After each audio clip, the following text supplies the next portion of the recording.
Bueno, nosaltres sempre sortim a guanyar i les sensacions quan perds no són bones, lògicament.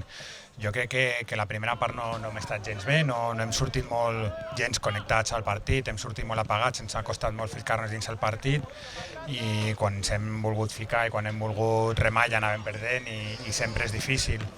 Jo crec que a la segona part hem estat molt millor, hem portat tota la iniciativa del joc, hem creat les ocasions, hem sigut totalment dominadors i en una jugada aïllada, en un córner, en un rebuig, ens han fet el 1-2 i això és futbol, no puc dir res més. Jo crec que arribar fins a aquest tram decisiu amb 5 punts i abans d'aquest partit amb 8 vol dir que alguna cosa estem fent bé, no? que l'Inter és un bon equip, que s'han fet les coses bé, que hem guanyat molts partits i que hem tret molts de punts i la classificació això ho reflecta.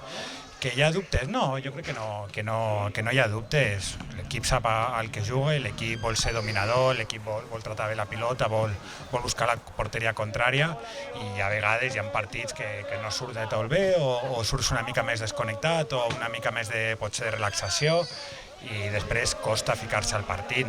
Jo crec que en aquesta lliga està tot molt igualat, no et diria ni que 5 punts és un coixí ni que 8, jo crec que quan empates una jornada i per la següent ja torna, està tot igualat.